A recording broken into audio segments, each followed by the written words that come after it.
think there were not many people who understood just how broad his interests were. In my travels so far has been endorsed and underlined. It always has been one of the remarkable features that international competition. Is the royal family hiding a feud? Eyewitnesses say Princess Anne's celebration was overshadowed by Camilla's outrageous appearance. And the fallout was brutal, the media's buzzing with questions. What really went down? Stay tuned, we're digging into every detail. Like and subscribe for more shocking royal stories. Princess Anne's 75th birthday was never meant to be a simple gathering. It wasn't just a party, it was a global tribute to a life dedicated to service. Held at Buckingham Palace, the event was attended by world leaders, global charities, humanitarian icons, and rising voices from every continent. Anne had spent decades working behind the scenes, championing causes, visiting war-touched regions, and standing with the unheard.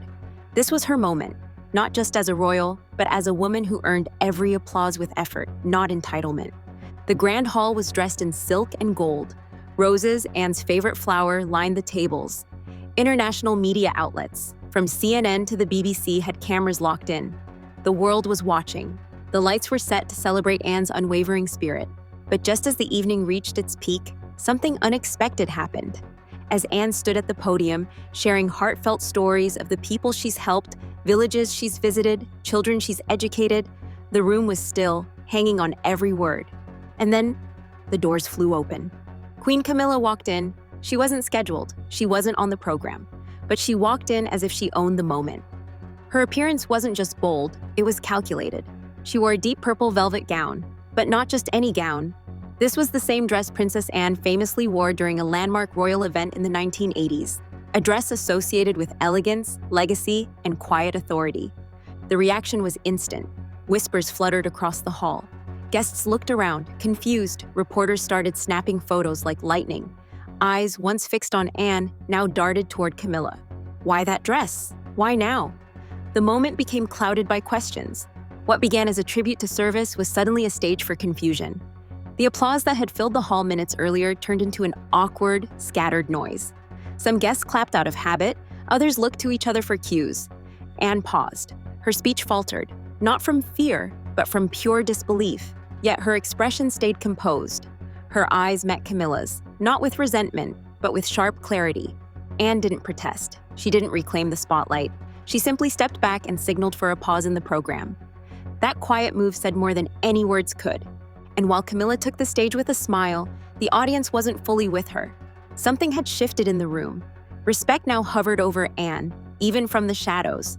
But what the crowd didn't know was that the real story hadn't even started yet. Backstage, Anne's longtime aide, Emily, received a message that would change everything. It was an email. No subject, no greeting, just 2 words. The truth. Attached was a video, blurry in visuals but crystal clear in sound. Emily clicked play, and what she heard chilled her to the core.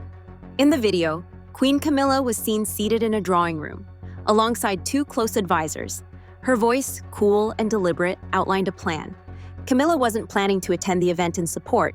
According to the recording, she intended to use the gown, the timing, and the spotlight to turn Anne's celebration into her own.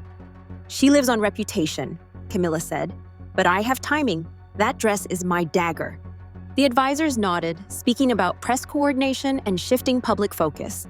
It was, in every way, a rehearsed move, meant to overshadow Anne's years of quiet service with one stunning appearance.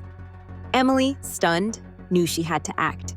Emily rushed through the backstage crowd, past staff and security, phone clutched in hand. She found Anne standing silently in the shadows, eyes fixed on the stage.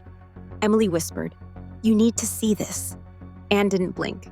She took the phone, listened carefully, and watched. Her expression remained calm.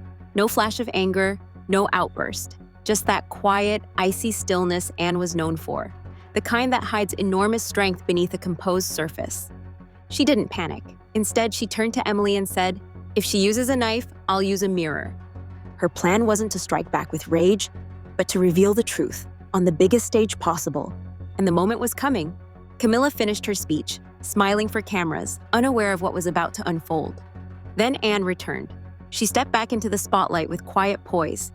No anger in her steps, no bitterness in her tone, just the calm confidence of someone who knew the truth was on her side. She held the microphone and said, "I don't enjoy being the last to speak, but sometimes it's the only way to make sure the right words are heard." And behind her, the giant screen flickered to life. The video played.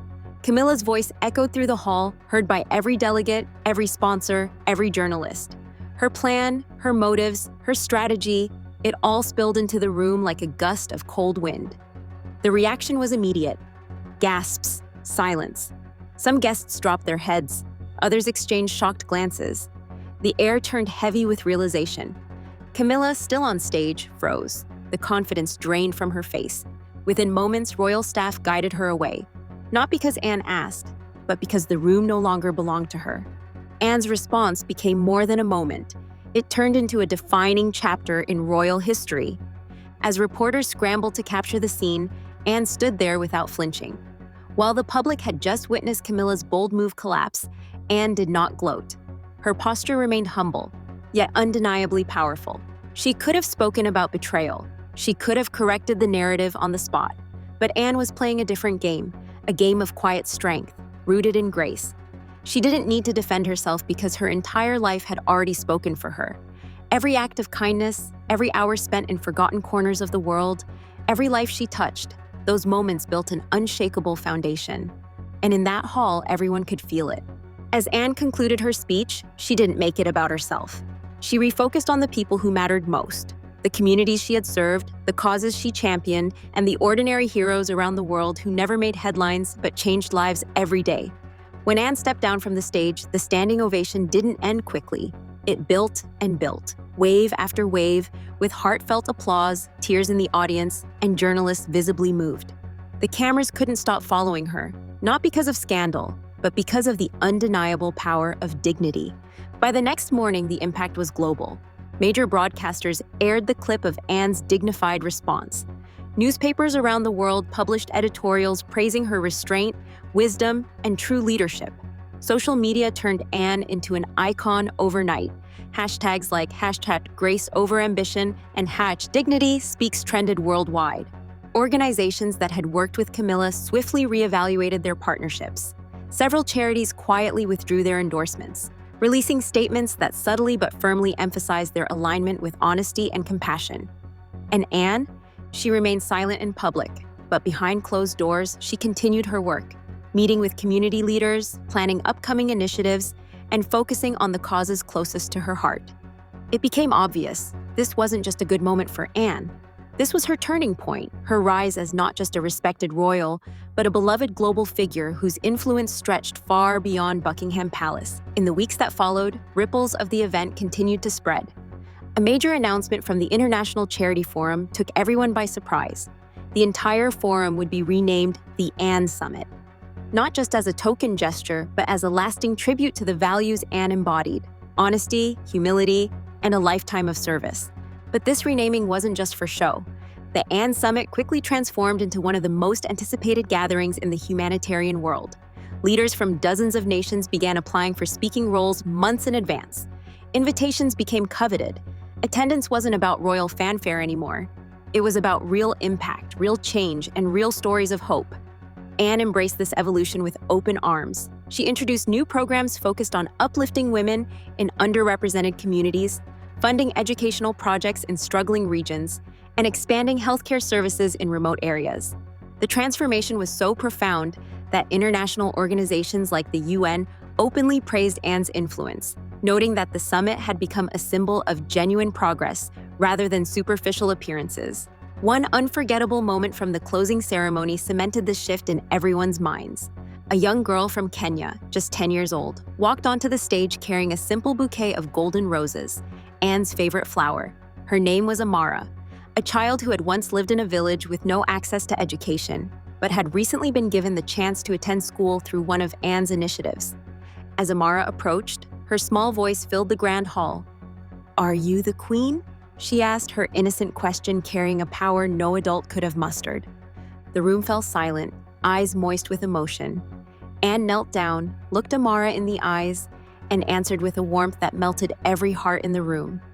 "I'm just someone who tries to help," Anne said softly, "but people like you remind me what real royalty means."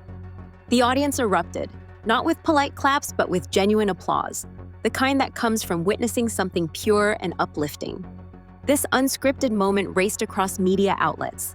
Footage of Anne and Amara touching hands became one of the most shared clips of the year, touching millions across social platforms. People from all corners of the globe left comments about how leadership isn't about crowns or palaces, but about humility and heart. In the months following, Anne's reputation soared. Her charities reported record support, volunteer numbers surged, public admiration translated into tangible action. The Anne Summit became synonymous with hope, drawing high-profile endorsements and attracting everyday heroes with life-changing stories. And Camilla, she stepped away from public view for months, her return marked by quiet appearances at low-profile events, far from the spotlight she once craved. Her presence no longer commanded admiration. It was met with reserved politeness, a quiet consequence of misplaced ambition. In the end, it was clear.